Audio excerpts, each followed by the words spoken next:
Right. Can I remember what I'm doing? Well, it looks like I need to sleep.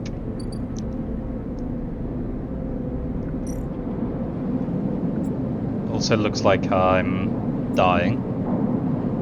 Shit, I really need to sort this out. Because they are coming to kill me. Oh god!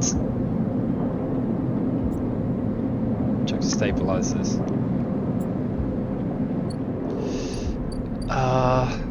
Oh god, they're so close. What do I do? Who's the guy that can save me? Is it Feng? Deliver data. Feng, blah, blah, blah, blah. No. Is it this one?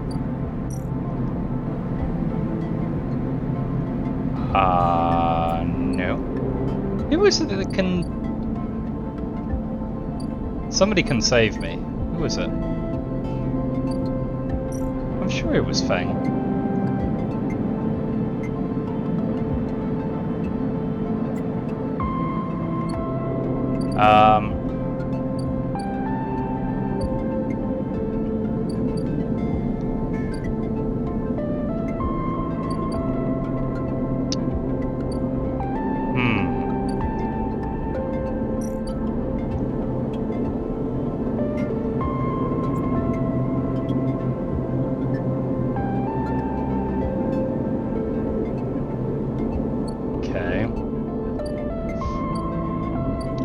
I feel like I'm in big trouble if I can't.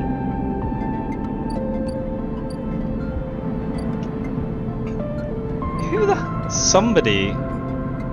Disable your tracker. Oh, it is Feng. Help Feng chase his leads.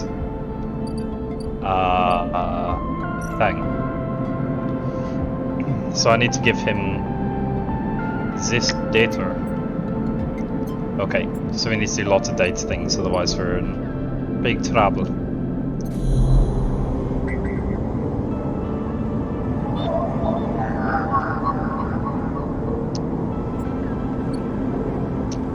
I can't really remember what the it's been a minute. What's this called? Input 1 Sol... Oh, it is Solheim data. Okay. So... Solheim. Yes.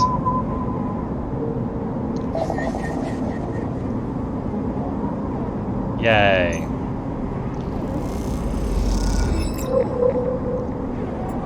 One Solheim data. Please don't attack me!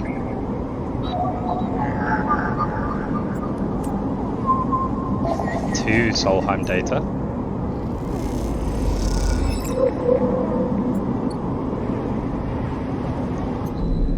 Oh, okay. It doesn't... I think it probably attacks me when I get to the top bar. Right. This should... You should be happy with me now. Please.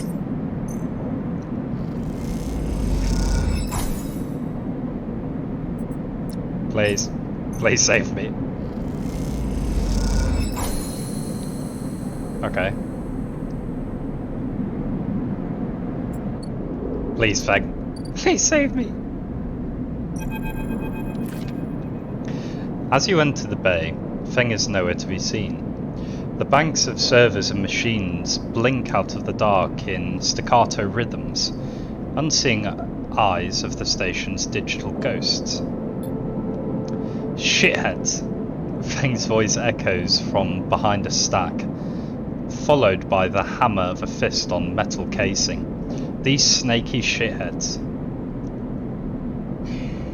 Was Feng the one with the babe? Sorry, I have not been looking at my other screen.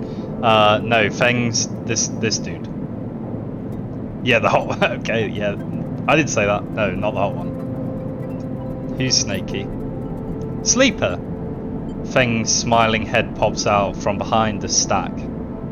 Just the emulated consciousness I've been eager to see. Come back here. You pick your way between the thrumping stacks, trying not to trip on loose bundles of cables that blanket the dark floor. Feng is sat in front of a set of monitors, mounted to a stack. Tell me, Sleeper, what do you see here? Feng waves at a monitor to his side, glowing with pale lists of information. You lean in closer, looking for the links in the data.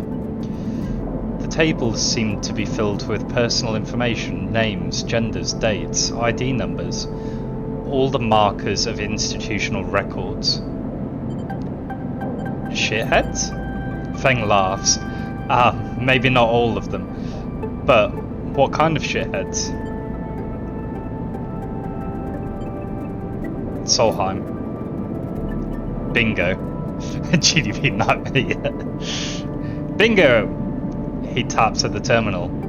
I pulled these from the old data you brought in. All employees of the Eye's original owners. And... He leans past you and scrolls the list down. This one. This is a snaky shithead. He stabs at the screen with a finger. The name reads Hardin Hurst.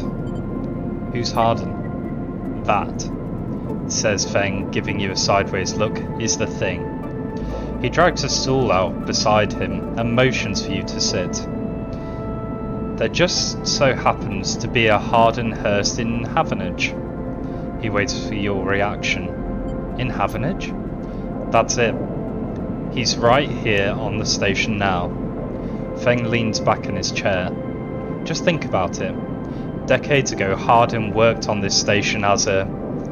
Feng leans across to look at the monitor. Senior Strategic Operations Executive. Feng raises an eyebrow at you. Our Hardin was keeping the money coming in from Solheim, for Solheim.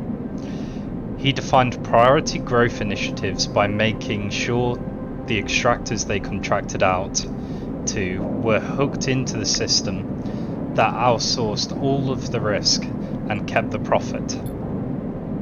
Good old Hardin shuttled thousands of Palladium Rush workers into an infrastructure which meant that their cut of the work they did went straight back into Solheim. How do you know this? I grew up here, Sleeper. This is my history. I am a child of the collapse. Feng turns back to his screen, staring hard at the strings of code flicking by. Before I was born, my parents were Solheim contractors. They ate in Solheim canteens, worked on Solheim ships. They breathed Solheim air and slept in Solheim beds. Feng's voice rises as he speaks, his hands, fists on the terminal edge. And the work that paid for that existence? The cycles of hard extraction out in the belt? Solheim took their cut. This was a company town, so to speak, and my parents were just another in a long line of freelance contractors willing to risk their lives for a shot at anything other than poverty. Disposable. This guy, stabbing at Hardin once again with his finger, strategized all of that, did the sums, and then somehow thousands of cycles later is still going, still here crawling in the walls like some shithead snake. He survived the revolution. Surely it can't be him. Feng relaxes a little. Who knows? He turns to you and smiles. So we're going to find out. Hardin is now a big shot in the shipyards, just a few degrees around the Eye from here. Feng brings up a map of the lower Eye. Havenage might be born out of Erland's revolutionary zeal, but a flat hierarchy it is not. Hardin happened to float to the top. Hardin happened to float to the... what? Feng zooms in on the far yards. Feng grimaces. The thing is, I don't have access to those systems. The shipyard crew is pretty paranoid and they don't like anyone from systems digging around in their stuff. Plus we need more than just the name of a Solheim executive. We need proof. Feng holds up a thumbnail-sized drive. That's where this little creation of mine comes in. I call it a ripper worm. He turns the drive between his fingers. It'll rip through any digital storage and spin out a silken thread of filtered data. This one is set on the scent of Hardenhurst. He hands it over. Getting into the compound might be tricky. Feng puts a hand on his shoulder. But you, however, have a particular knack for remote access. Feng grins. If you can't extract yourself a Havenage cipher from a Havenage agent, they sometimes carry them among their data caches. You can crack open the compound's networks and slot in the worm in through any open port.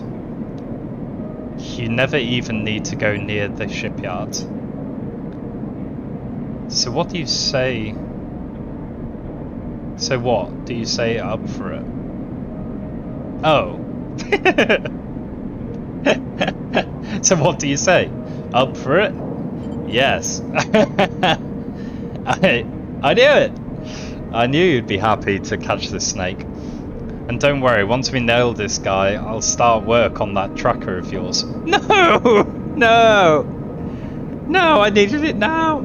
I haven't forgotten. Feng scratches at his chin. Anything the worm gets, I'll send it back here. There's something wrong here, and I aim to get to the rotten core of it.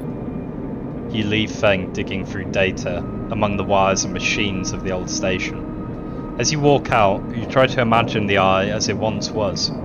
A vast machine running smooth and strong, directed by people like Harden. A vast Solheim-built machine into which thousands poured from the surrogate systems looking for a new life. The hope of a better future, engineered to line someone else's pockets. It's an idea you're intimately familiar with.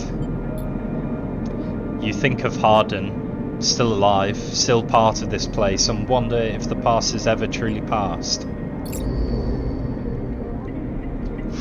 Okay, well, in one sleep cycle, I think that somebody's gonna come and eat me. Oh God! Hopefully it's a good person. Right, so what do you want me to... Towering transit... Oh, I think it's this. Is it this? No, it's not this. What do you want from me? Ah, Yatgan 8. Maybe it's that.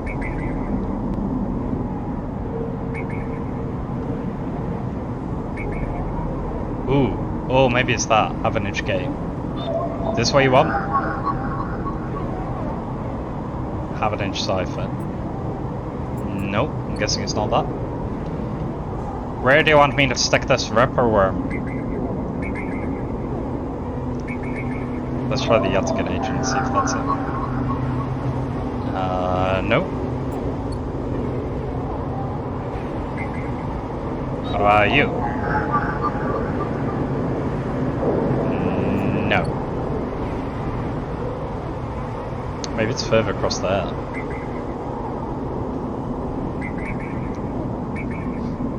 Dude.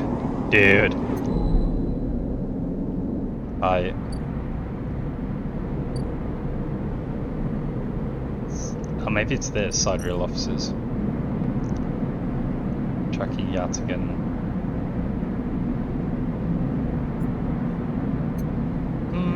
Sure.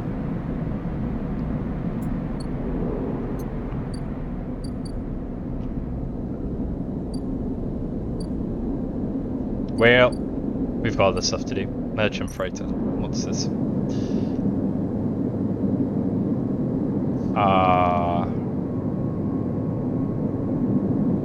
I don't know why I'd want to buy shipyard fragments. Okay, no, I don't want that.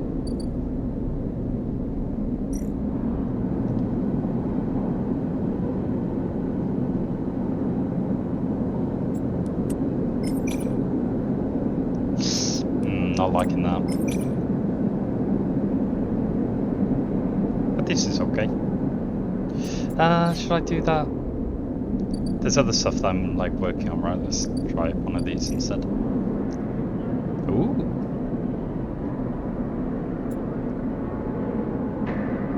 Okay, I can't do that one. Should I? Oh, let's eat some food. We need some food. Fungus, please.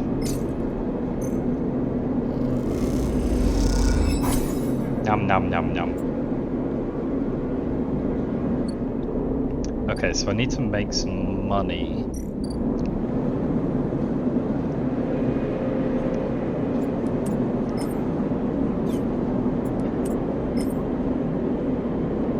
This is so risky.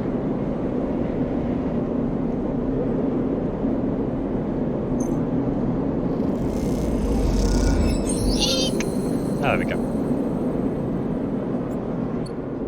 Alright, what's that giving me? Ooh, drive.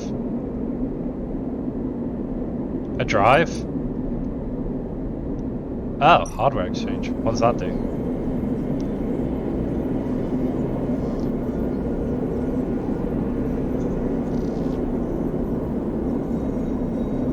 Ah.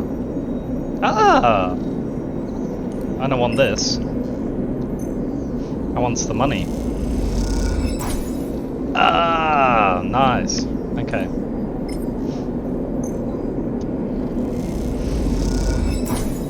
Nice. Okay, that's way too risky. I'm not doing that.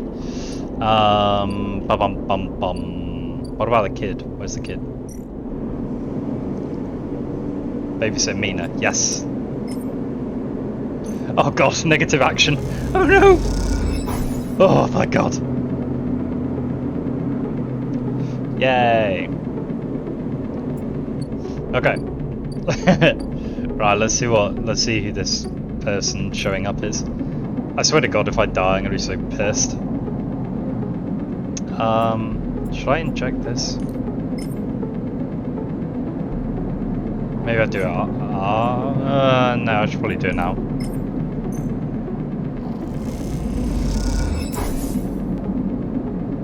Okay.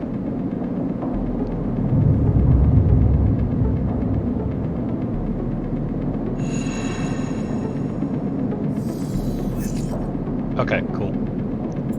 Oh god. Who's the fucker? Oh! Who the hell is this? Oh god, he's got a gun. Cynical bounty hunter. Oh, right, shit, okay. Hold it there, sleeper. Comes a voice from behind you. Don't you run. Run. I'm running. A strike across your back knocks you face down onto the floor. I told you not to run, idiot.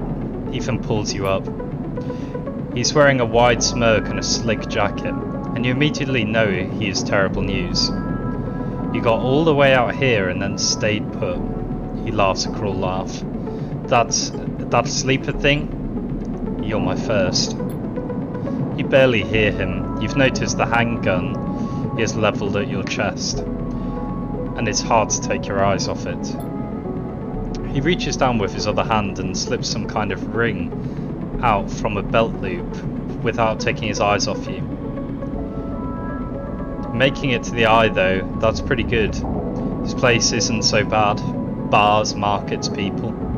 I pull most of my contracts out of the asteroid caves or off godforsaken moons. He splits the ring into two perfect circles. It's hard to hit civilization when there's so much space to travel through. Who are you? Just a freelancer on a contract.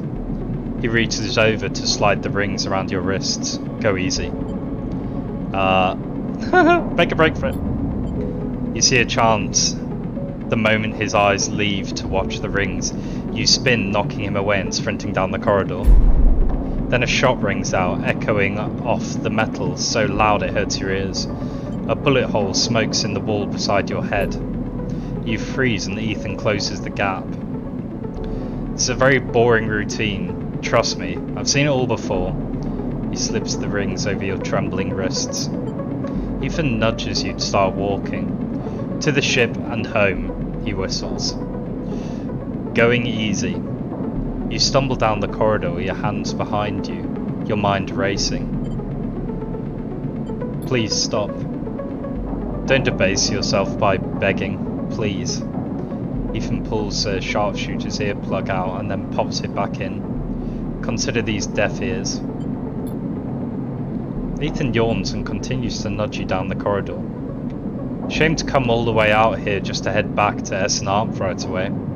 That tracker of yours makes this too quick. Was hoping you'd put up a bit more of a chase, you know.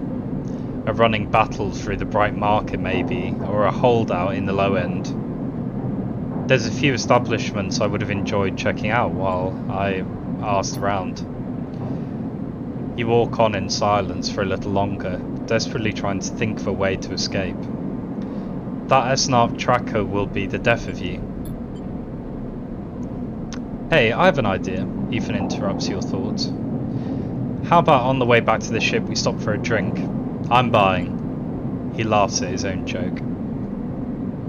Stay silent. Although, muses Ethan, I've got myself thinking, what's the rush here? Here we are in one of the most lawless joints in the surrogate system, and we're heading for the exit. He pauses and you trudge on in silence. Okay. Here's the idea. You and me, we make a little agreement. Here are the terms. He turns you to face him. You run, or leave, or try to abandon the eye, I shoot you. You plot a scheme to try and kill me, I shoot you. But, he smiles, you come meet me at an establishment of my choice every few cycles, and you pay my tab. I don't shoot you. He pauses. You don't pay my tab, he rattles his handgun. You get the idea. I get it. Okay then. Sounds to me like a deal. He stretches. You know, I really thought I was going to have to kill you, but this is so much better. He clicks something at his belt and the rings release from your wrists. I'm going to see if I can find my old stall at the Compressor Club. Come see me there. He aims the handgun at you, squinting down the sight. Let me just remind you, that body of yours is one big tracker, so don't even think about leaving the eye, I'll know. Ethan turns and strides off down the corridor, slipping his handgun away. The mix of relief and terror you feel is overwhelming. What are you going to do? Oh dear. Oh dear, oh dear.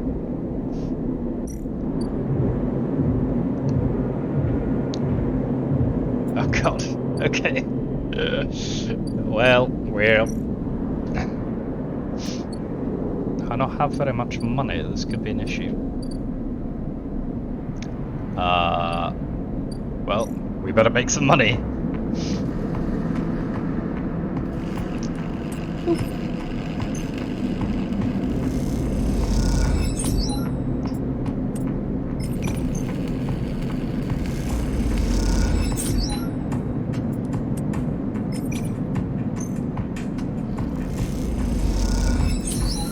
Hey, right.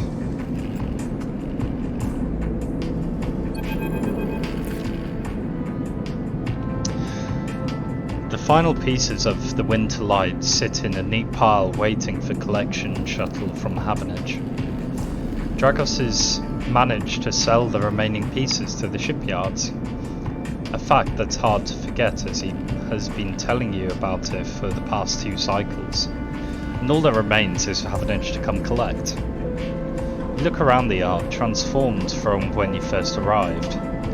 The mostly repaired drones flip back and forth, no longer buzzing unevenly or lost in dark corners. And the scrap is sectioning, sorted. The system that you and Dragos have put in place over the past cycle is paying off. As you look, you notice the glow of pale light from the office by the entrance. That rundown cab of a building which houses all the records and spare equipment. Dragos must be inside, and you get to your feet and walk over to find out when the shipyard collection crew will be here. walk in. You swing open the door and Dragos flinches. Sleeper! Have an itch here yet? He busies himself at the desk. The shipyards told me they'd be here soon. Then they handed over chits and we're set. He writes something with a stylus on his slate and shuts it off. Of course, we should talk about a bonus. He stands and turns to face you, his face placid. Look, I don't know when the next job is coming in, but this should tide you over for now. He opens his hand to reveal a stack of chits. What's going on here? I said it's a bonus. Take it. Dragos pressed the chits into your hands. I've done well by you, and you've returned the favour. He straightens up and clears his throat. And you realise he is prepared for what he is about to say. These chits are for you to take and do what you will with them. They are from me, and they are the last I'm going to give you. He pauses. There's no more work for a sleeper in this yard. He folds his arms. I'm sorry, but that's it. You stay in this container as long as you need, but the yard is done with you. He turns away to his terminal. What do you mean? Don't press me, sleeper. This is for your own good. The glassy aperture of Dragos' headset betrays no emotion. You need to stay away, sleeper. He pauses, considering his words. Trouble is going to follow you here. Trust me. Am I in danger? You expect not to be? You escaped from S&R. Dragos suddenly grabs you by the shoulder and drags you out of the office into the yard. He turns you to face a large stack of pieces from the winter light. Dissected, cut down, totally unrecognisable as a ship. You came through that, sleeper. That should have been you. Chopped and stacked. His hands trembles on your shoulder. That is what happens here. We cut down broken machines and move them on. Well, I didn't cut you down, but I'm sure as hell moving you on. Moving you on before whoever killed that ship out there comes to kill me. Kill you? Kill both of us, he shakes his head. These ships, they didn't get decommissioned. They didn't break down in a dry dock. You think they'd look like that if they did? Someone ended them. That means someone tried to end you, sleeper. And I'm done waiting for them to turn up. We've had our fun, now it's time. He gives you a little shove. Go on. He turns and walks back to the office. That's it. He shouts and goes inside. The silence hangs in the air and you leave with your pockets filled with clinking chits and a strangely hollow feeling in your chest. Aww. You didn't give me that many chits. Jeez. Jeez.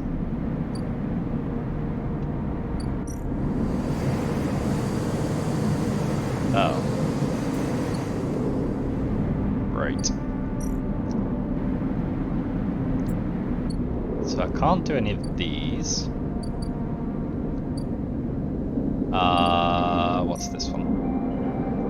Can't do that. But what I can do... Wait, alt exchange. Oh, yeah.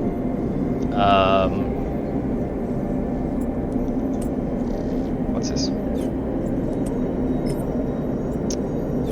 Not loving the risk on that one.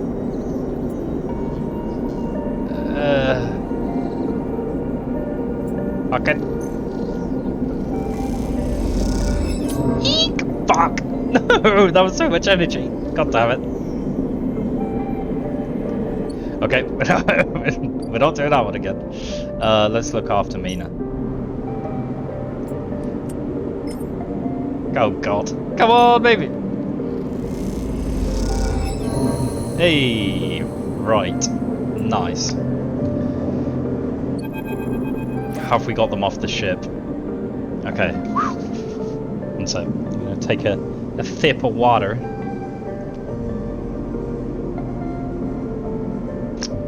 Okay. Right. She's asleep, whispers Lem. She's asleep, whispers Lem. Creeping. She's asleep. Creeping back out of the unit's tiny bedroom, sliding the door shut as he does. You are perched at a thin bar in the main room, the slate in front of you still glowing with Mina and your drawings from a cycle spent together. There's a ring, the only world Mina has known, with stick figures standing along its edge. The tall one is you. Drink? Asks Lem, producing a worn-looking bottle of Girol from under the bar, its contents glowing amber in the fluorescent light. Sure. Lem nods and glugs a few fingers into a couple of metal tumblers, then sits down with you at the bar. Cheers. He offers and you clink the metal containers together. You know, we actually have something to celebrate this time around. Lem gives you a sideways look. I made the assembly team on the side reel. He grins broadly. Clearly he has been desperate to tell you all cycle. Yeah, the story with Mina is very cute. Amazing. Lem holds up his drink. Couldn't have done it without you keeping an eye on little meanie back here. Lem shifts a little on his stool. He looks uncomfortable. How's our girl doing, Sleeper? I haven't seen her much these past cycles. She's doing great. Of course she is. He playfully squeezes your shoulder. She talks about you a lot, you know. Draws you. I'm glad she has a friend that isn't me. His eyes drift to the bedroom door. You okay? He nods. I can't take all the credit for Mina. She isn't actually mine. He gazes into the middle distance. I pulled her off a refugee shuttle out of one of Ember's moons. The colony was falling apart for decades after Solheim collapsed, surviving on next to nothing. Oh my god! Eventually some of the residents tried to make for the eye on these decrepit old shuttles. He sloshes the drink around in his tumbler. They had no idea what they were doing. The one Mina was on decompressed halfway here. Everyone spaced. The only reason she made it was someone sealed her in a weapons locker. She was ice cold when I reached her, purple lips. He shivers. Once I picked her up, I wouldn't let go. The medics treated her with me still clinging to her. He takes a drink. Still not sure why. He reaches over and refills his cup. We weren't exactly anybody's heroes, you understand? We were private military hired in by Conway to protect their claims in the collapse. Oh, ballot closed. Oh shit, son, it's coming. Please. Okay. Ooh. But once I got Mina, that was it. I quit. Got us dumped here. You saved her. Wait, hold on. Do you know what time they're announcing the results, Mop? Like, I'm guessing they're counting for a little whiles. No. Yeah. Yeah, 180 is so steep, that's the thing. Oh. Yeah, it's gotta be a bit later. Shit, son. It'll be so. Imagine. The Jubilee party will be absolutely like. It'll be nothing compared to the celebrations.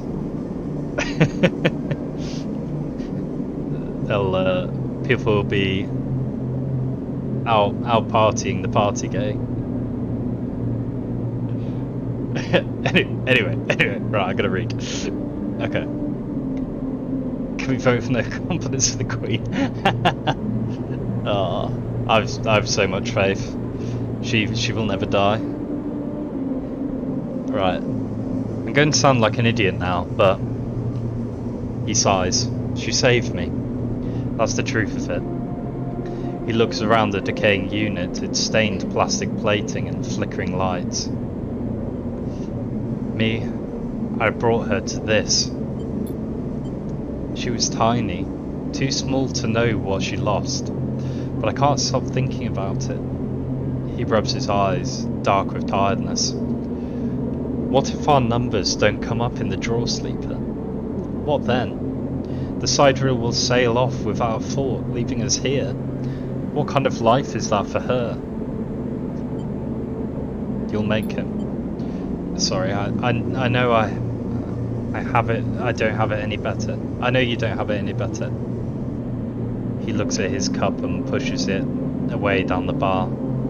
This is a celebration, right? Both of us on the team now. Both of us in with a chance. Exactly. Imagine all three of us riding the sidereal horizon out of here to a new world. He looks into his glass for a moment. I think I drank this too fast. He laughs.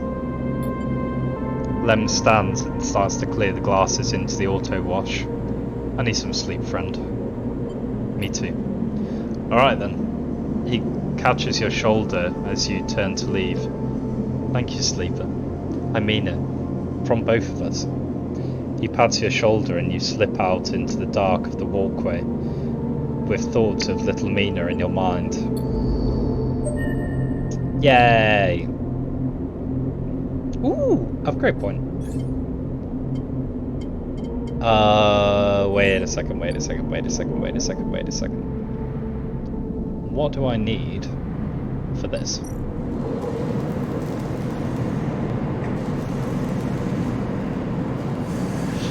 Wait, give who all the power?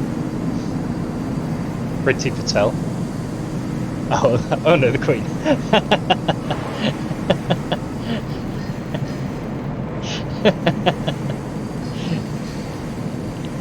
Oh dear.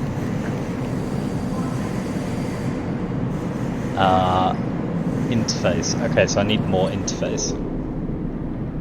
Pretty no. Pretty fucking clapped, am I right?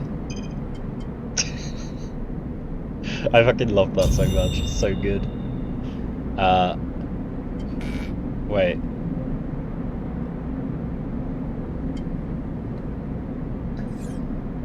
Wait. Can I do this? What? Fuck! No! I thought I had it. Damn it. Gosh darn it. I need this. Right.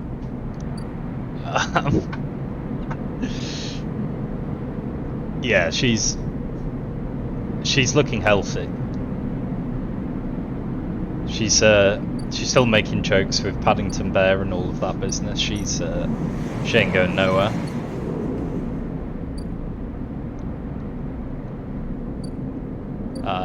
Okay. Oh, I've got no things left. What am I doing? Oh, I could get some food. Food!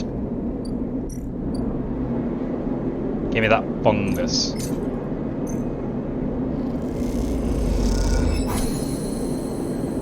Oh, is the bloke gonna speak to me now? Oh, yes! I like this guy. This guy's cool. Sleeper. Memphis calls out to you, a booming voice that echoes through the corridor. Tell me a story. He throws a handful of chopped mushrooms into his wok, and the fire leaping up to meet the oil. I see you. Cycle in, cycle out, but we never speak. Tell me a story. What kind? Any kind. He pauses to drizzle something from a plastic bottle into the wok, but one of yours. He looks up at you. Nothing stolen. You pause. The spice is rich in your nostrils, and you think about the kind of story you'd like to tell Emphas. You look at Emphas, the listener, and imagined he has heard it all before. Perhaps he would enjoy a strange story, something with some spice. Tell him about your dreams. Okay. All the sleepers, you tell Emphas, had dreams. Some were simple, memories left over from the emulation process that had become tangled up in their minds, and would come out when they slept. It wasn't rare to hear a sleeper in the dawn scream or cry out in the night. But your dreams, those grey skeletal after images of systems and structures, of threads and patterns, weren't like the others. They weren't memories or nightmares. They were reflections of reality, distorted, yes, but somehow true. You learned back then to keep quiet about them, to let them flow through your mind like water. That was until now, until you arrived in this place. Now your dreams colonize your waking life. They slip behind your eyelids with every blink. And now you understand they aren't dreams at all, but some process of interfacing, of speaking, of living in another world that flows through this one like smoke through air. You tell him that you do not know if there is a reason for your dreams. Perhaps, you reason, it is just some side effect or particular quality of the frame you inhabit. But whatever it is, it's a gift, and you hope to make use of it. Emphas finishes cooking and squints at you a little. Sleeper, he smiles. You're quite the storyteller. He eyes you, and you realise that he's trying to gauge how honest you've been in your story. Emphas passes you the meal he has cooked, and you take it gratefully. As you eat, he talks, a natural exchange. Thanks, Sleeper. He looks around at the empty market, but my time is done for today, and I do not want to keep you any longer, so I'll make a proposal. He gestures to the plastic boxes of ingredients stacked behind his stall. These are good enough for most, but someone told me a story that made me think a couple of cycles ago. They said that across the gap, in the Greenway, fresh mushrooms grow. Have you heard of this? No. Neither had I. But I trust the one who told me. Emphas begins packing up his things. Can you bring me some? I cannot cross the gap, and I worry about leaving my things behind. He smiles. I'm sure a storyteller like you could handle the trip. I'll prepare them for you, and if you wish to tell it, be the audience for another story. Agreed. Good, booms Emphas. Good. then I will wait for you to bring them. Emphas sides his walk away and straightens up.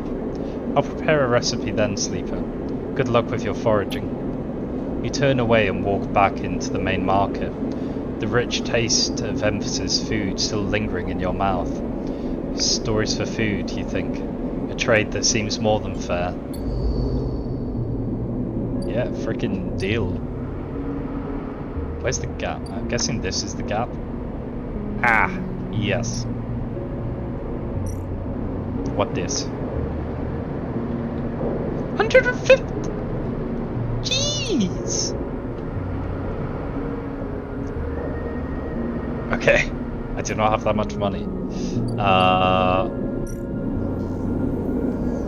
Some good booming. Ah, thank you. Would you say I'm a boomer?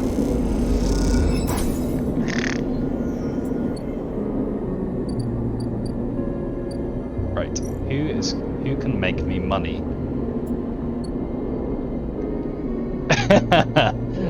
I do.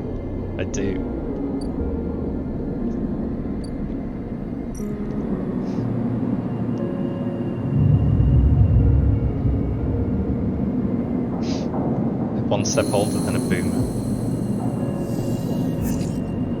What's one step older than a boomer? I'm a boomer, I don't know about this culture. Ooh! What's this? Money.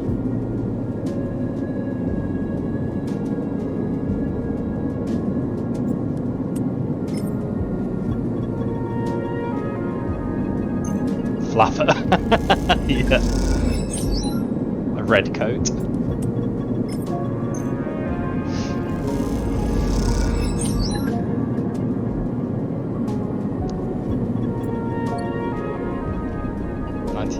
Misogynist. Whoa, whoa, man. Listen, the 50s were a great time.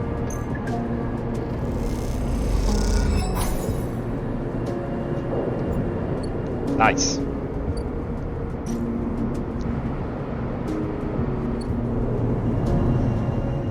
Wait. Oh, I can't get back. Okay, fine.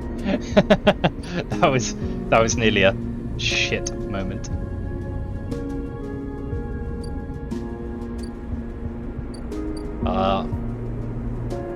Let's get some mushrooms.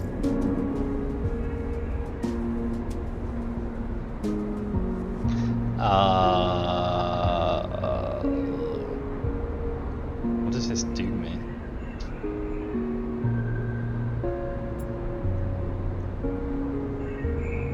This must be...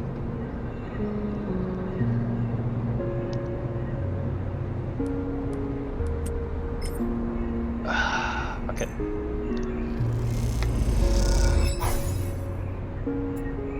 Okay, that did absolutely fucking nothing. That was totally not worth it. Okay. Right, let's see what these are. A community. Ooh. A commune. Nice.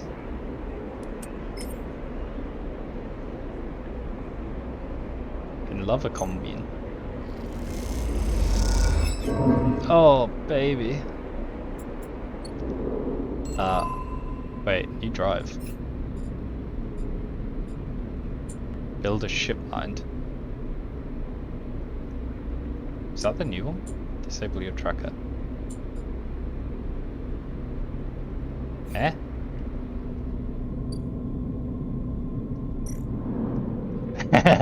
I'd so would. I'm like King Commune.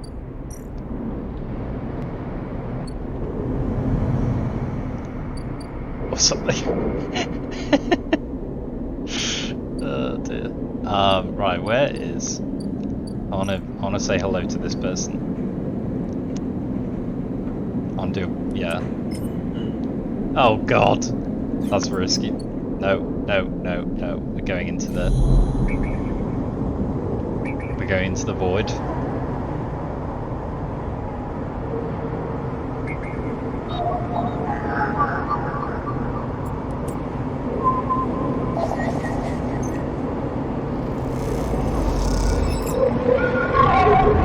Uh-oh. That doesn't sound good. Oh god. A glimmer in the dark catches your eye. As the orb of the hunter's head appears in the distance, it is looking for you. I'm gonna hide this time, I'm not gonna run. You slip down into the ghostly structures of the eye, a feeling like passing through a cloud as their data structures to form and reform around you. Oh, I double clicked, sorry. Another glimmer catches your eye, closer now. That roving orb, wreathed in tentacles. It flickers, jumps once, twice, and then it is here. Hunter is here. Entity, submit to inquiry. Hunter reaches for you. In that unpleasantly familiar way, its waving threads creating a cage. Struggle. Oh Jesus. You push against the threads as they close in, becoming frenzied as you push them aside. You are caught by whipping tendrils and you feel them pulling you away from the anchor of your body. You push through, clearing the threads. Entity, hold for processing. Comes the scream from behind. But you're already gliding away back to your anchor, your body. You awake, dizzy, distorted but safe. Hey, fuck you, loser. Can't catch me. I'm rotund. I saw rotunda. I saw this thing that said rotunda. Don't judge me. Right.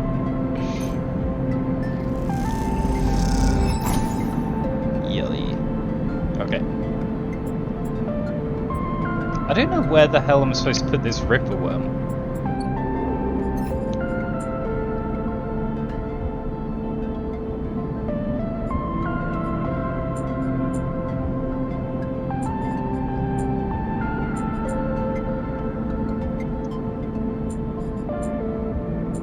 Okay.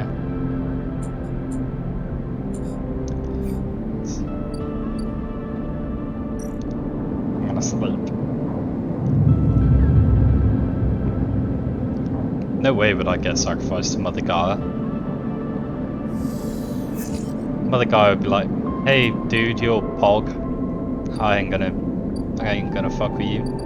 Be like, "Oh, cheers, bro." I'm gonna make passionate love.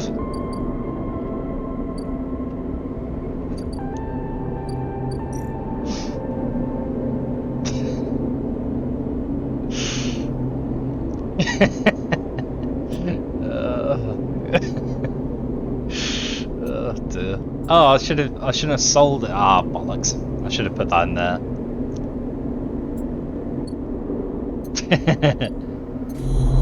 Okay, where's the Attican agent? Alright, you.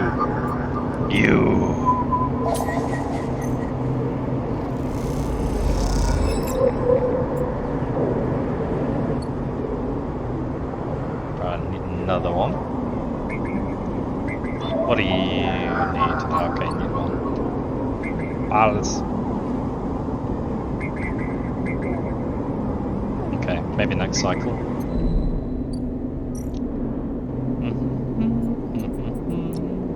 Yomp. Cool. Okay. Right. What should we do? I feel like I need to just commit to doing one instead of doing what I'm doing. Okay, I don't have one of them. Okay, we're gonna be a VAR worker. Let's do it.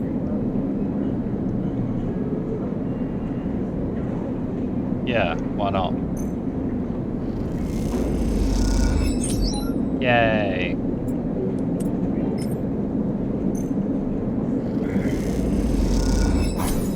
Double yay. I'll just keep doing this. Okay. I need to get money anyway, because I'll probably need to get more, I'll need to repair myself again. Oh, jeez. Jeez! All my damn food. Hey, I need food. Liz. Ooh. Oh, those are the mushrooms.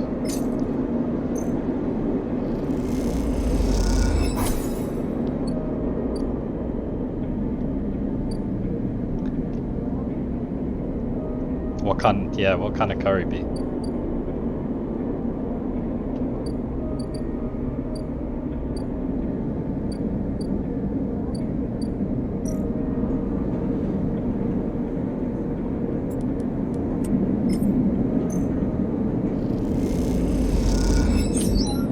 Ah.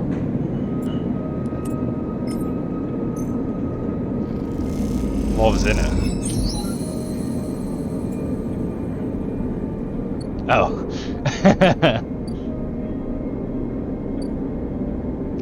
You. Animal.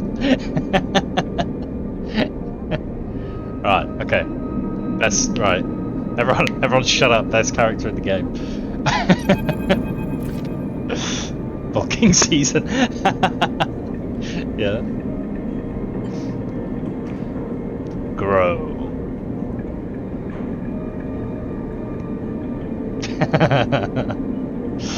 Right. The girl slides from the bottle into the lumpy recycled glass, a pale grassy yellow under the overlook's warm lights. The spacer nods and takes the drink, bringing it up to their face in both their hands like an offering bowl. This is the good stuff. The stuff Tala says is aged in wooden casks, stored in some closed-off part of the old station, among corroded wires and softly looping systems, though sometimes it is hard to tell if Tala is joking. Either way, you like pouring this stuff. It gets on your fingers, and if you rub them together you can smell the mossy drink, cut through with aniseed, mushrooms, wood, as the alcohol evaporates. You like those who order it. The aged girl is kept beneath the bar, open to order only by those who know it's there, like the quiet spacer sitting at the bar right now. Busy yourself. You pull a rag from your overalls and wipe down the bar, the girl's smell lifting then disappearing into the stale station air. The overlook is quiet this cycle. The that does not say scavengers. The salvagers busy offloading. The regulars likely at the Ort Exchange or queuing for work at the Havenage shipyards. You're in the right mood for a quiet shift. Some cycles drag along, the overlook empty and claustrophobic, but this one has caught you just right, and in this moment some kind of calm has descended as you tinker away at the bar, lining up the bottles as your thoughts expand to fill the space. Suddenly you hear a heavy clunking at the door. It creaks open and a huge cylindrical metal tank tumbles through. It's me! It's me! A metal tank. Slamming into the floor. Shit. Tala breezes in from behind. Tala breezes in from behind him. A whirl of hair and bright eyes. Shit, shit, shit. Tala? Sleeper. She ducks behind the bar and comes over to you. Can you help me with this? You look at the huge metal tank suspiciously. I'm coming. You come around the bar and get to one side of the tank. Okay, says Tala. On my count, 1, 2, 3. You both heave the tank up to standing. Somehow, you hold it in place, struggling to keep it steady. Tala? In the back, comes a voice from behind the tank. Somehow you manage to lug the huge thing into the back room, where you place it in one corner, dwarfing the rest of the contents of the small room. As you do, you hear a crunch. Ooh, that's a lumbar pull. A slip disc. Lightweight. Tala's my wife. You shut up. She's mine. You stand back and look at the expired rations oozing out from under the tank. Ah, shit. Tala looks at you apologetically. I know you like those. That's okay. You push the crushed rations to one side. That's the end of that. Tala looks exhausted and rubs her shoulders. Francis, I swear to... Francis? Francis, I mentioned him already. My guy on the door. Deals with suppliers. Tool. She sighs. He was supposed to be back from Etienne's, up in the Greenway by now. Back with our girl. She leans against the tank. It seems like he's got lost again. Or joined the Haifa commune. Oh, yes. Let's go. Big up the commune. I'm gonna marry her and we're gonna adopt Nina and live happily ever after in this dystopian hellscape.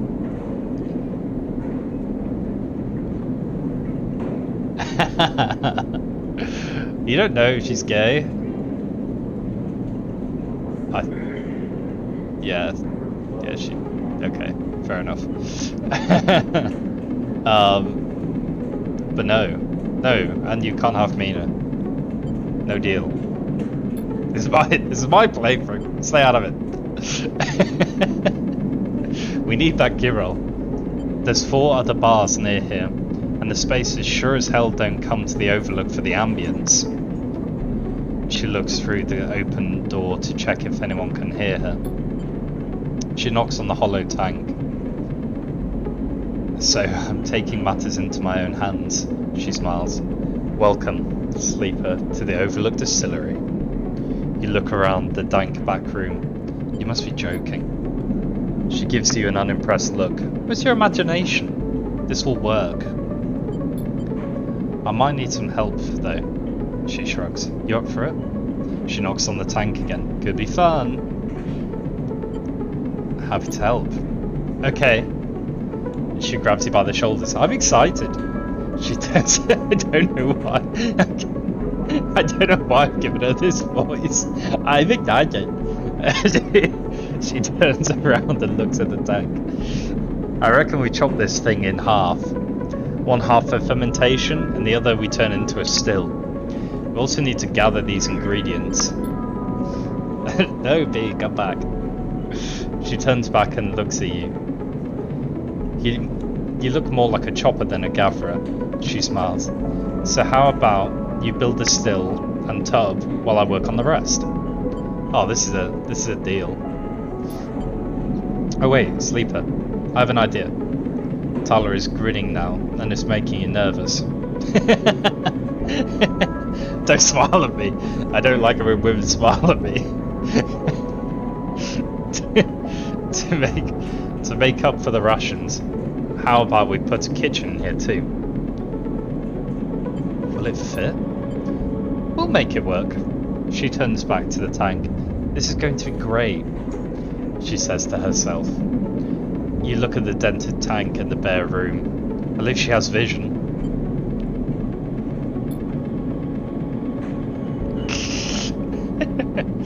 Tyler nudges you out of the back room and closes the door. As you go back to the bar, you hear the banging and thumping begin. The spacer finishes up their drink and nods in your direction as they leave. You can't quite tell if it's a gesture of sympathy or good luck. So much for a quiet shift.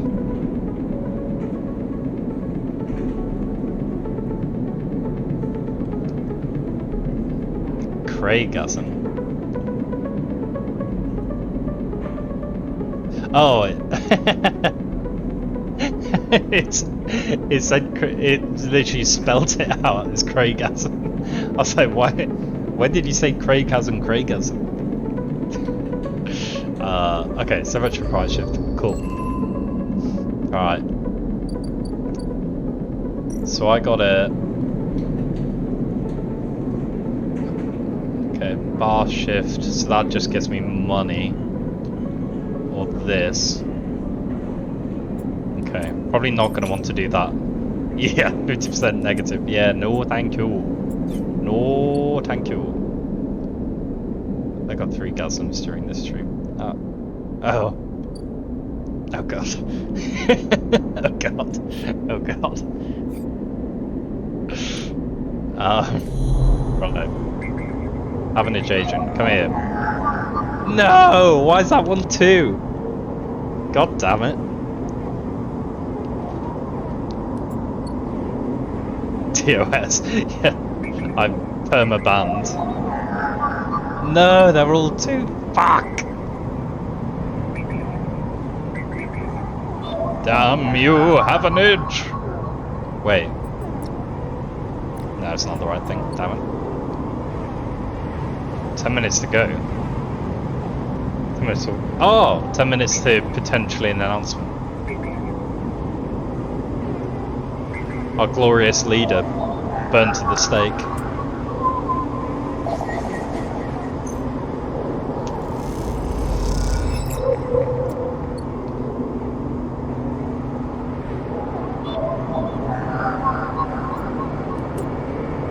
deaf to the west and all of that.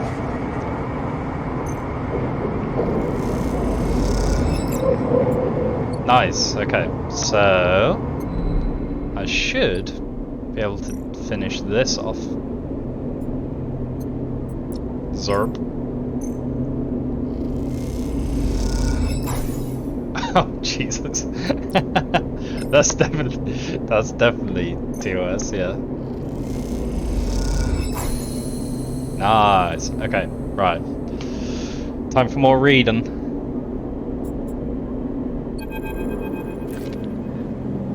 As you turn away from the terminal, the final cache of Yatagan data is uploaded. The air crackles with white noise. Was that good white noise? Wait, I need to crackle a bit more. No, that was Daffy Duck. God damn it. Sleeper. Okay, maybe that was it. or something like that. Sabine's voice, weaker than before, comes through the haze. Sabine? A sigh of relief comes through the layers. Joke, please. A sigh of relief comes through the layer of noise. The call must be coming in from somewhere on the station. This has to be short. Aww.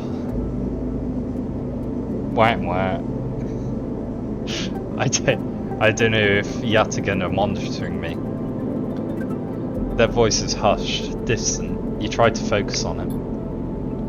The data you've been bringing in from the Yatagan agents, there's something in it I don't understand. A shrill howl rattles through the signal. I was going to do a shrill howl, but I'm not going to burst anyone's eardrums. This data is all gleaned from their implants, records of integration with their nervous systems, performance analysis, error rates, usage data. Don't tempt me. I installed many of these implants, and I didn't enable any of this functionality. Their voice dips under the level of the noise, like a swimmer slipping beneath the water. You listen to the waves for a few seconds before Sabine re-emerges. It has to be somehow baked into their wetware interface. And that's not all. The systems compiling this data are connected to some kind of transmission protocol. It's being broadcasted. Wait, why? Every Yatagan enforcer is equipped with black market implants. Retinal enhancements, adrenaline boosters, pain suppressors. These implants are gathering data on themselves, on the enforcer's body, on their performance. Why? I can't tell. But I can promise you, these foot soldiers have no idea this is going on. The background tone switches, dropping to a grainy rumble. If they knew, I don't imagine they would be too happy with the situation. Yatagan could have a mutiny on their hands. He leaned towards the terminal, straining to listen to Sabine's faint voice. I need a few cycles to pull this all together, but this might be the information I need to pressure Yannick into releasing my debt. Yannick? He is one of the heads of Yatagan. They pause. It is better you don't know him. Keep it that way. Suddenly a banging echoes through the call. Sabine's voice is suddenly whispered, panicked. I have to go. Come back in 4 cycles. Then the sharp crack of a disconnect, and the silence fills the apartment. You step back from the terminal. What does Yatagan have to gain from monitoring its own members? You try to recall what you know about the gang, but you have little to go on. You think of Toshiro, Sabine's minder, his mirrored teardrop implants set below hard eyes. What data could they be gathering, and more importantly, where are they sending it? You reflexively rub your forehead, trying to think. Can you really trust Sabine? How did they come to be Yatagan's doctor in the first place? You think of their kindness, their care, But also that glazed look of recognition that they gave you when they first met you. That look stays in your mind as you slip back out of the apartment, glancing around you as you close it up and drift into the corridors of the station, unable to shake the unpleasant sensation of being observed.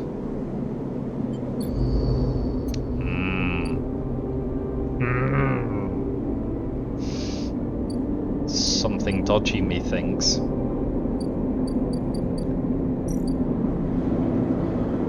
Shit. Do not have money for that. Damn it. Okay, well, just gonna have to sleep.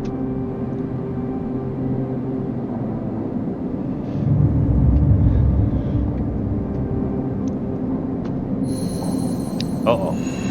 Are we having a dream? Oh no. Okay. Right, we need to make some money. Wait, when's he gonna want...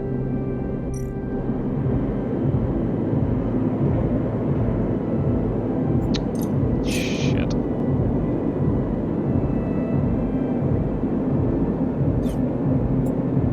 Okay, I'm not doing it now.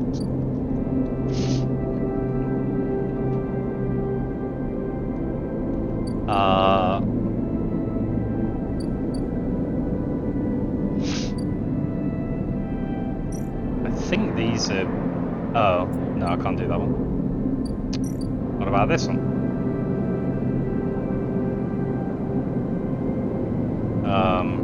Yeah, I could do that.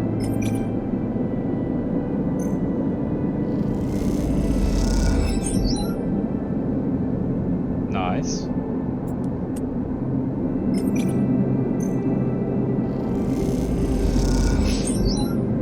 Double nice.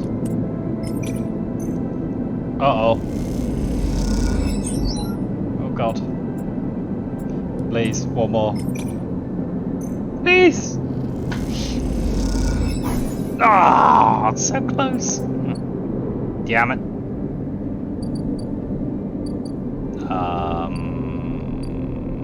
Right, need some food.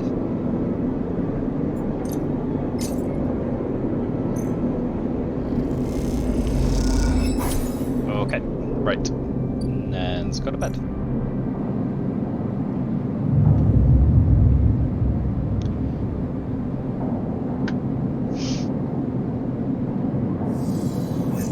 Oh no, okay. God damn it. My body's situation is so poor. Right, so...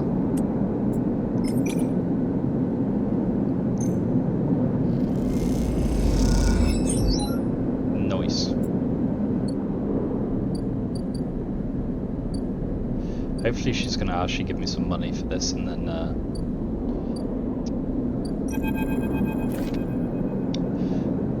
this is also such a good character. Very cool. Ankita is crouched in the computing core of the ambergris, swearing to herself when you enter. She doesn't look up. These shits completely ruined the core's connectors when they cut it. She holds up a thick fistful of ragged wires. The ship mine they ripped won't even be usable without replacing these. She throws the bundle of wires across the room. Amateurs. Can we repair it? There's nothing to repair. We need an entire ship mined. Not exactly the first thing you can expect to dredge up from a scrap freighter. She sighs. Fragment maybe. Segment of a mind, but a complete ship mind? No way. Ankita climbs out of the cooling well, where the ship mine should be. The space suddenly crowded with her on the same level as you, towering over you as she stoops beneath the low, curved ceiling. Come on, nothing to be done here now. She leads you back through the guts of amber. Though you could find the way back yourself. The repair process has left you familiar with the cutter's idiosyncratic layout. All diagonal angles and bundled tubes. Walk in silence. Hums and groans grow and fall as you pass. You reach out and touch the ship gently. You've started to grow an attachment to Amber. And Keita glances at you. Summing up, sleeper? Nothing. She nods. No need to talk if you don't want to. And Keita seems lost in thought, and you focus on the corridors, ducking below conduits and passing through bulkheads. Eventually you arrive in the galley, though it's hard to tell. Most of the benches and prep surfaces are covered in half-stripped components and welded hole patches, and Keita shoves a box of filters to the floor and sits. No way. You're joking. Oh. Wait. Do you mean 4? As in, like, for no confidence or against no confidence? Because it sounds like he's 1. As in, like, he's past the no confidence there. Do you mean the other way around? Oh, okay. So, yeah. So only 148 votes. So he's like 32 shy of being kicked out. Damn it. Well, that's him safe until the election. And then the Tories will undoubtedly lose the election.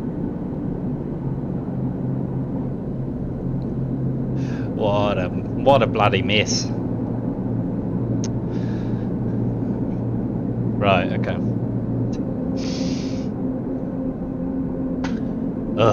Right. And Keita seems lost in thought, and you focus on the corridor, ducking below conduits and passing through bulkheads. Eventually you arrive in the galley. Though it's hard to tell, most of the benches and prep surfaces are covered in half-stripped components and welded hole patches. And Keita shoves a box of filters to the floor and sits. There's no way around it, she starts out of nowhere. We need a new ship mind.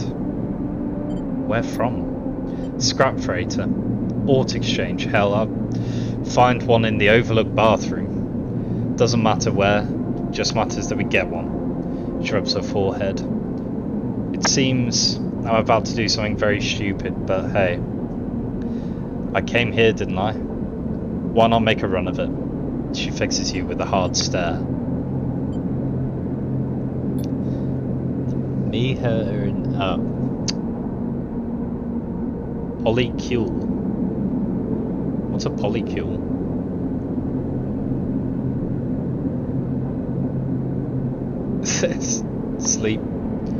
Sleeper, you're all I've got. No crew, no friends, you're it. She looks uncomfortable. I appreciate the time you've put in on Amber, and I'm sure she would too if she could.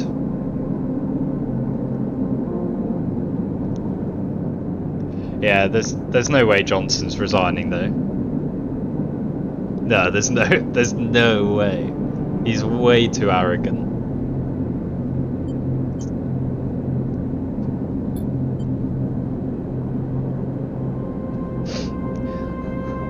What I'm saying is, if you screw me on this, I will kill you. She leans over and hands you a stack of chits. A big stack of chits. You don't dare to count them. Get me that ship mind, sleeper. Don't make me regret this. You won't. She sighs. Look, just get out of here before I change my mind. You slip out of the galley and head back towards the main lock. As you do, Amber growls and creaks like a caged animal. You reach out a hand to calm her. Time to find Keita a ship mind. Somehow. Nice. Oh! So much money. Here you go, bro. Take my money, bastard.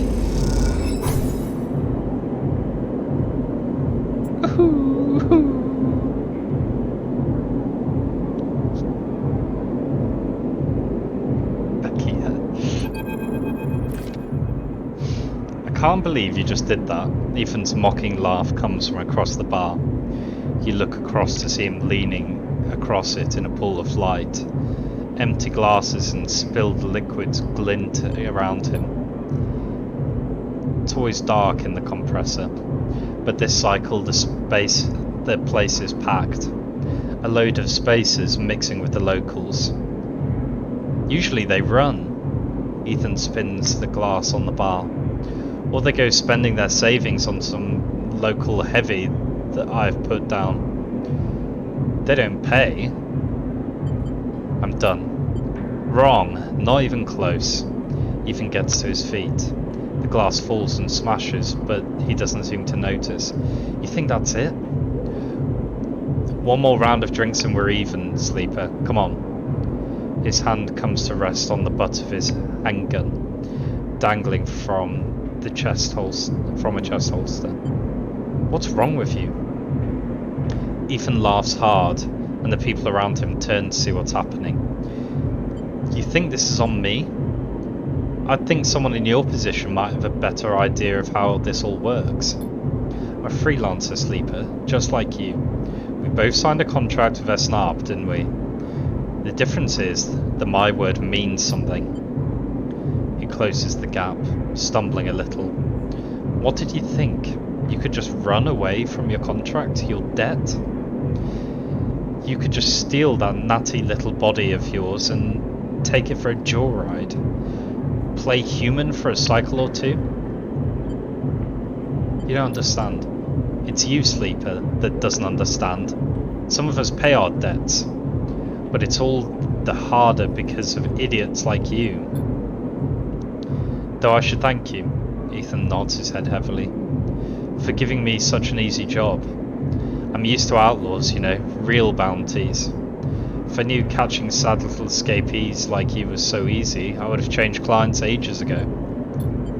Someone shouts from the back of the bar for Ethan to shut up. He holds up a finger in that general direction without turning round. Shoot me or leave. Oh, I see, toughening up here. He gestures wildly at the crowd. Thumbs up or down, folks. Most turn back to their drinks, no longer interested in this tired show. Ethan mutters insults as he walks back towards the bar. Ethan sits heavily back down on his stool and searches for his glass for one with something left in it. Thing is, Sleeper, I can find you anywhere. It's actually wild that you haven't figured that out. That body isn't yours, and it will always betray you, no matter what. He finds a glass and downs the contents. So please go. I'll catch up with you whenever I need another. He laughs and taps the bar for a fresh drink. Look at yourself. Give it up, Sleeper. I'm done teaching you for today. He settles his head on the bar and closes his eyes. I'm sick of you. Go find a job. You turn on your heel and are out of the cloying dark and the sweat stench of the compressor. You walk hard and fast down the walkway, anger driving your footfalls into the metal of the rim like hammers.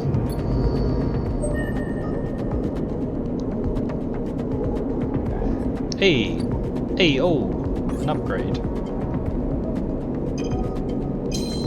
Right, now I can do this. Wait, oh yeah. So I should be able to do this thing now. Oh my god, there's so much to do though. Jeez.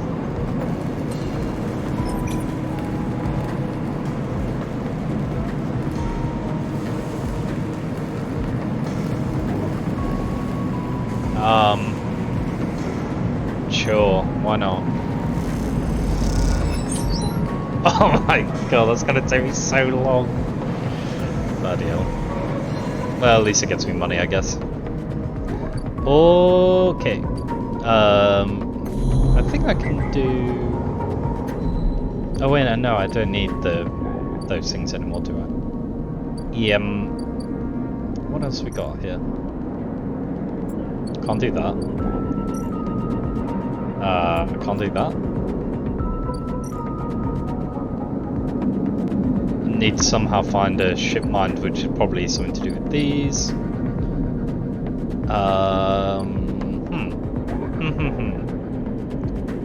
Let's exchange.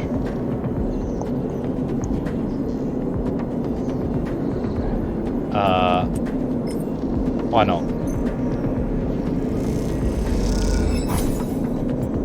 Noise. Okay, so I need this.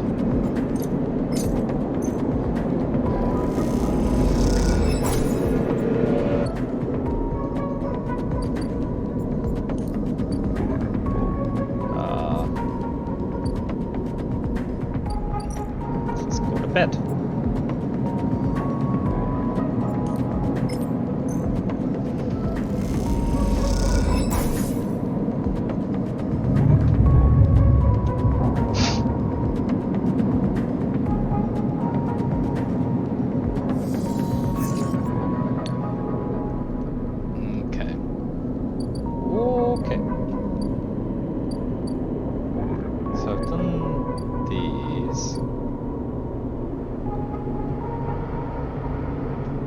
Okay, let's keep doing the let's keep doing this because it gets us money.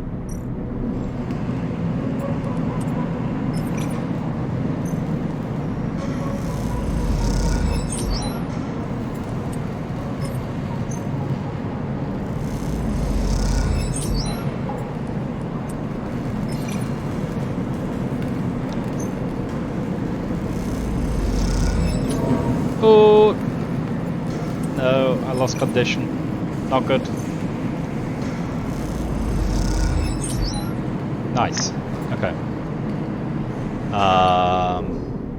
Okay. So then I could do some food.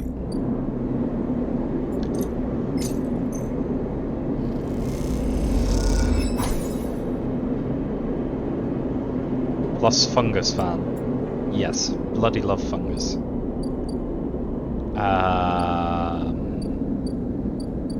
Maybe I could do one of these.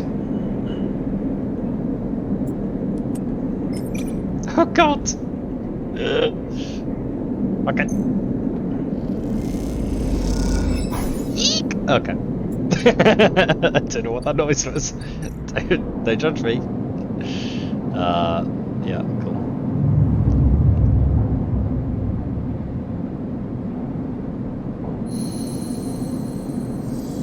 Oh god. Well, I get so hungry.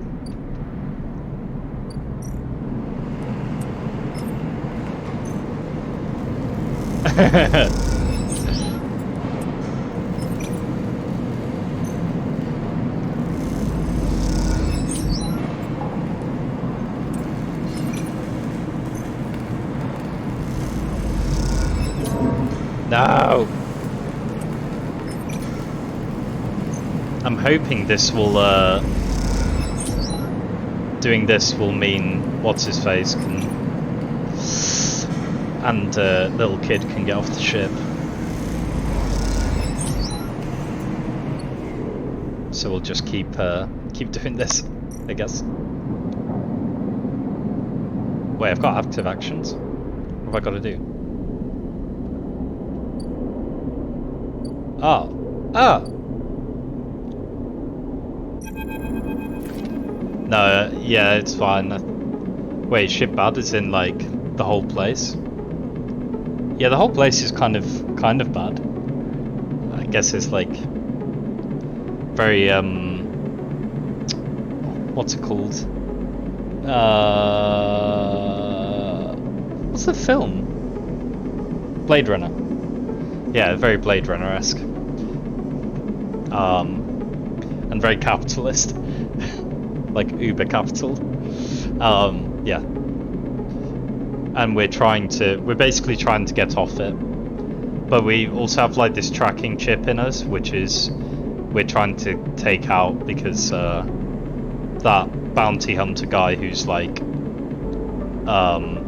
blackmailing us, we need to, yeah, we want to get rid of that chip basically. Otherwise we'll like always be hunted. Okay. 4 cycles, Sabine said. And here you are, right on time with no sign of them. Oh, wait, there's no speech. Sorry. You wait a while in the apartment, the dread ascending as the cycle spins onward. They should be here. Check the terminal. You check and double check the terminal for messages or recordings. Nothing, just a pale glow of silence. Just a pale glow of silence. Just a pale glow of silence. What is wrong with me? I can't read right now. Okay, I'm flustered. Check the door. You pace back and forth around the apartment, the rumbling of the station suddenly so present and loud. You go to the door and open it to an empty corridor. You close it again. Wait. You try to settle down to wait. You sit on the bunk and stare out at the tiny room. Where the hell are they? A knock at the door. Stay still. Another knock. Stay still. Oh God. We're in trouble. A flash, small, impossibly bright, cuts through the handle of the door. It soundlessly swings open. A figure stands in the door, and immediately you know it's not Sabine. They are taller, sharper, and something in their face glints in the half-light. A dark shape, like a stubby baton, hangs loosely from her hand. I think that's a katana. That's it. Does not look like a baton. Maybe it is. Our local sleeper. Good to finally meet you. She steps into the apartment, glancing around with sharp eyes. What, may I ask, are you doing here? She fixes you with a steady, unwavering stare. Waiting for a friend. Of course, a mutual friend of ours, the good doctor. She walks past you into the apartment, glancing around. We set them up here, you know. This place is one of ours. She picks a glass from the dispenser and inspects it. People always seem to forget who put them where they are. She glances at you. And I suppose you are here to help? No? What then? An opportunist? Even better. She spins the baton in her fingers by her side, her eyes not leaving yours. We have a problem, you and I. It seems our friend has disappeared, left without even saying goodbye. Which means they are in a little trouble now. But it's the kind of trouble that you need help for. So I thought I'd come down here and take a look at their little hidey hole, and here you are, the help. She looks through the detritus on the side. And what help? A sleeper no less. Which I have to admit is a little surprising. It suggests to me that our friend hasn't been very honest with you either. What do you mean? Well, I'm sorry to report that before we got them set up here, Sabine was working for your owners. She pauses. Essen Arp. Oh. You blink hard at the news, unsure how to take it. Rabia looks away, waiting for a response. I don't believe you. That's very understandable. She crosses into the next room and you follow silently. She sits at the terminal and touches her baton to one of the access ports. A spark. Then the terminal screen skips. Encrypted folders emptying themselves before your eyes. In the flicker of files, you see SNR letterheads and code forms, reports laden with medical data marked with the corporate logo, like a sigil of some cult. Rabia steps away from the terminal. Look all you want. Look all you want. Some of your files may even be here. There. The volume of documents is overwhelming, but they seem to be mostly reports on early emulation tests. surveys with sleeper candidates, reams and reams of usage data. If Sabine was an SMNARP employee, why did they help you? Yeah, I think she did. I think that's what happened. It's just cut. That's why she went into the other room. She had to cut one. Rabia reaches over and places a vial of stabilizer on the desk, breaking your concentration. It shimmers in the screen light. It's viscous, clear liquid, crystalline within the glass. We'll of course keep up the supply. We are more than able to dispense important medicines even without the doctor. You hold it between your fingers, and for a tiny moment you have the urge to crush this object for the power it has over you. I'll ask Toshiro to make those a little cheaper for you. He'll be running the surgery now. Rabia closes up the briefcase lab and holds it at her side. We have to retrieve our assets, of course, but I'm sure you understand. Rabia turns on her way out. There is no reason for us to be enemies, Sleeper. Come see me. I keep an office nearby. We have good work to do, you and I. Meet me there in a few cycles. She slips out silently into the corridor. You look around the apartment and feel the fear drain out of your body to reveal tiredness beneath. What?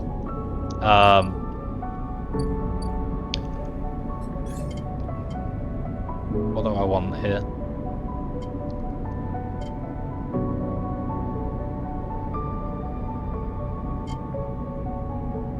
What do I need to do?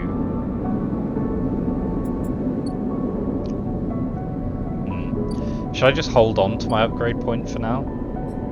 See what I actually need it for? Because I'm...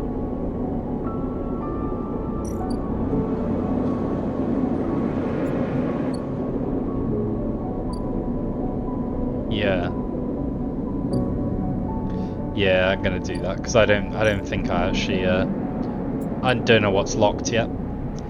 Okay. Right, we need to sleep. Oh wait, should probably get some food, right?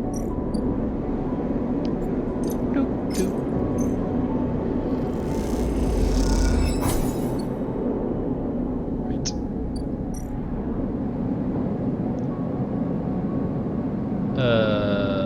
Yes. I have so much. I have so many chits. I'm the Chit King. Behold me and my mountain of chits. Right.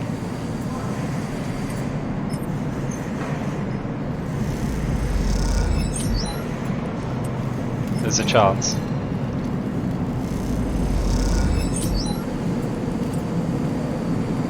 I don't think there is a chance, actually. Oh no, there is a chance. We just have to nail this. Oh god, 25% chance. In RPGs I usually use a lot of my initial points and then at some point I start to be more strategic about it. Yeah, I need to be strategic I think at this point. Oh god, pray. Damn it. Well, we got money at least.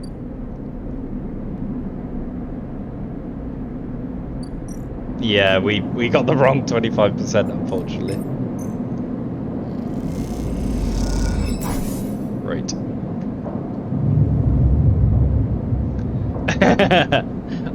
I was being strategic, kind of. Not really. Right, this will guarantee us the dub.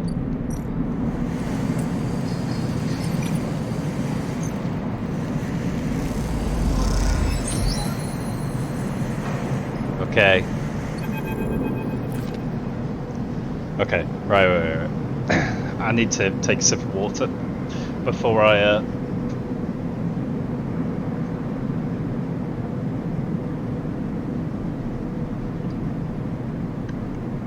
Right. Oh. Okay. Your crew slowly filters out to the shipyard locker room, the bubbling chatter reducing with each group that leaves. There is excitement in the air. Avanage just made an announcement. The assembly teams are done. Sat on the locker room bench, you can feel the side reel out there, its hulking mass now intimately familiar to you. Over the past cycles, you have watched it grow, be assembled. You have walked through its veins and welded its bones. Now it is ready for the final stage. It will go to testing now, then enter a final process of sealing and resealing, checking and rechecking before it is deemed suitable for its generational trip. But for now, your work is done. You can't help but feel proud.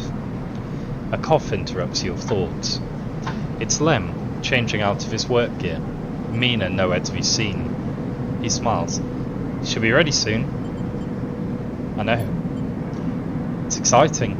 Although if you think about it, we are all out of the job now. He quickly adds, not that I'm complaining. He comes to sit beside you on the bench. She's got to be in her best shape when we carry you, Mina, and me out of here. So confident? Lem smiles apologetically. Why not? I figure I'm due a lucky turn by now. He rubs his hands nervously. No use in wondering what if until the draw anyway. And there's a few cycles till then. Lem is right, but the odds seem unlikely anyway. How many are working in the shipyard? Hundreds? 1,000? You've certainly seen more faces than you can count pass through. And are the Celis Foundation even going to keep their promise out here? Oh wait, keep their promise. Out here on the Eye, you get the sense that no one will hold them to it. Why else would they be building the side reel in a surrogate system? As you think, Lem watches you with a worried look. How's Mina doing? Lem is surprised by the question but smiles. She's doing well. She misses having you over actually. I need to get the two of you together again soon. Especially now I won't see you here either. Lem gazes into space. She's pretty stuck on you actually. She told me the other cycle that she doesn't want to go unless you can come too. He sighs. You ever been in a thunderstorm sleeper? A real big one? I don't remember. Lem shoots you a worried look for a moment.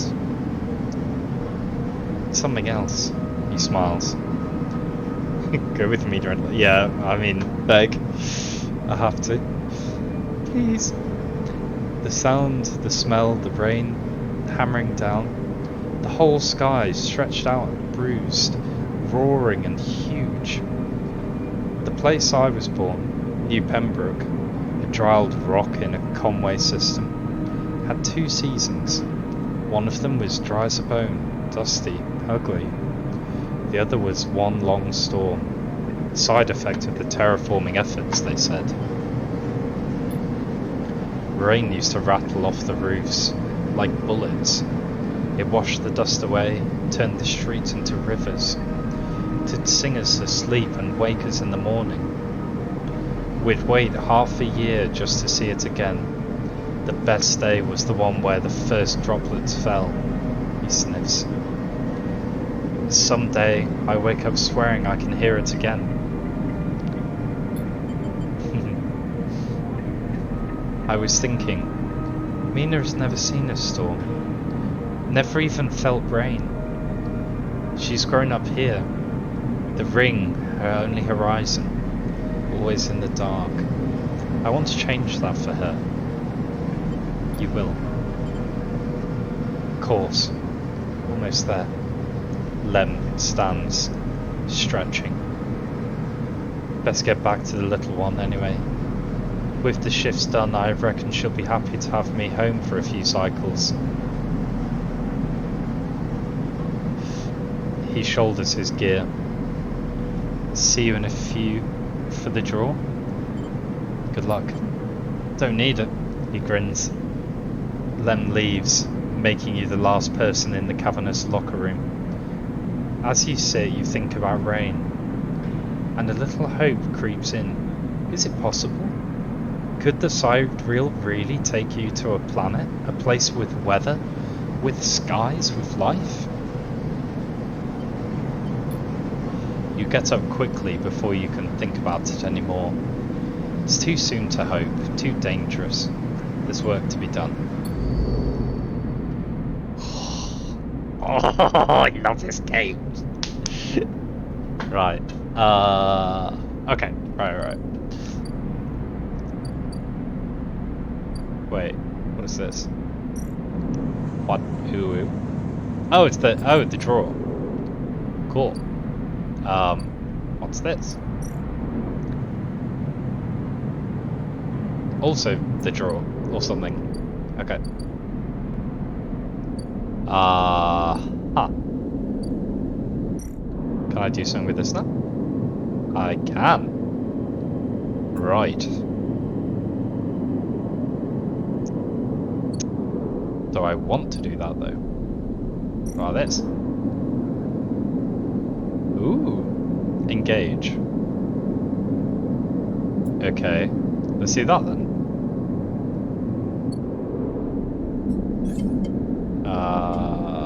Engage.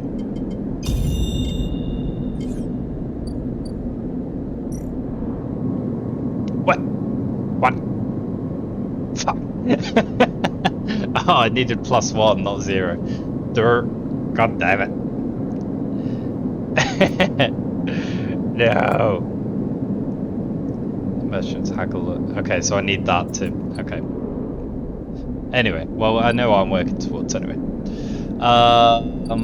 I want to do this? Alien sandwiches? No. I want to help What's-Her-Face with her bar stuff. I don't, apparently. Apparently I don't haggle at all.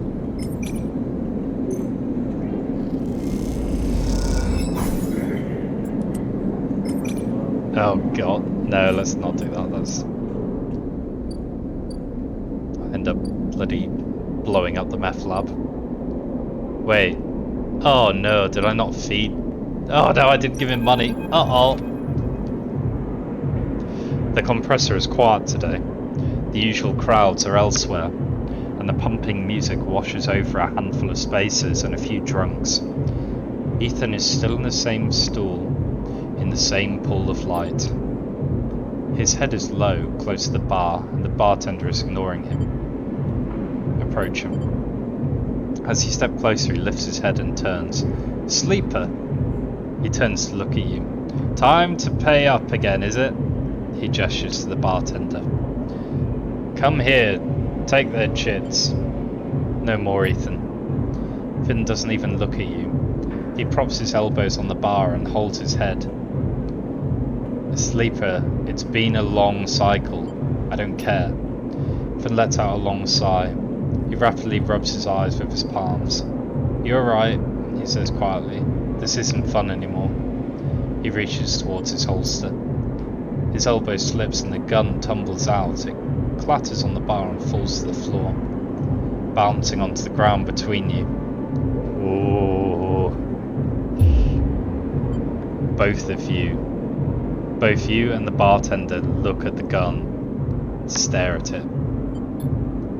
Butterfingers, says Ethan and puts out a hand, beckoning for you to give him the gun back. If you would. The bartender looks at you warily. You crouch down and pick up the gun. Oh, I've got it. I feel like the bartender's going to pull a gun on me though. Ethan turns his head in your direction a little, a sharp pale eye locking with yours. The bartender backs away. Oh. He turns on the stool. Oh, sleeper. He stands. This is more like it. Pull the trigger. You don't wait, you pull the trigger. The gun clicks. By now, all your attention in the bar is on you and Ethan, who looks at the gun with a bemused expression. The bartender raises an open hand, and in it are 10 shiny bullets. 10 shiny bullets he took out of Ethan's gun while he was asleep on the bar. Ethan smiles at the bartender. "Oh well," he says, and grabs the gun, slamming it back into your face in a single move. Damn. You stagger back and drop to your knees. Somewhere nearby, the gun clatters onto a surface. The hit, a glancing blow that makes your vision swim.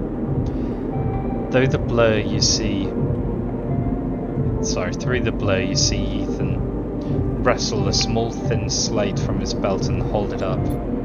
"Enough of this. I'm logging the job and calling it in." Ethan taps the slate. "No more playing. Your head aches." Ethan taps through a few screens impatiently. He swears and taps again. You start shouting, a dull echo to your ringing ears. He starts screaming at the slate and throws it across the bar. He crouches down and grabs you by the chin, his face close, his breath heavy with drink. S&R just screwed me, he grins maniacally. They cancelled the contract. He stands up. They cancelled the contract, he shouts at the ceiling of the compressor. You stand up, struggling to your feet, the sting of the hit fading. Ethan is rubbing his temples, his face pale. You hear a clicking sound, the coins being counted like bullets being loaded into a magazine. When you shake off the last of the blur, the bartender has Ethan's pistol trained on Ethan's head. Ethan stumbles back towards the middle of the room, all eyes trained on him. "I'll kill all of you," he screams. He stumbles into the wall, spinning away towards the door. "I'll be back for that," he shouts at the bartender, and lunges out of the compressor. You steady yourself on the bar and catch your breath. The rumble of conversation returns. The bartender goes to say something, but then thinks better of it and begins to clean the bar. After a while, you wander out into the light of the bright market, looking for Ethan around every corner. Oh man. Okay. Right, let me just get some food.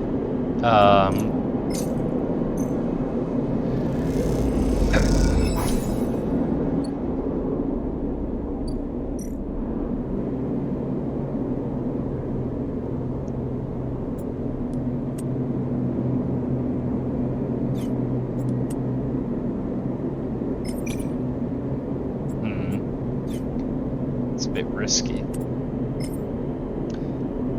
What's the worst that can happen?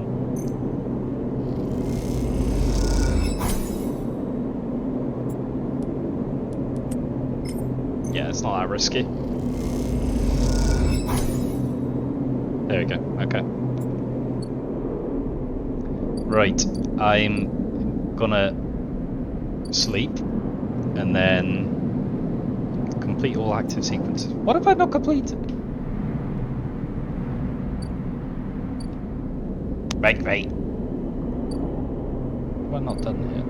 Oh. Oh, robot. Oh. Oh dear. What does she want?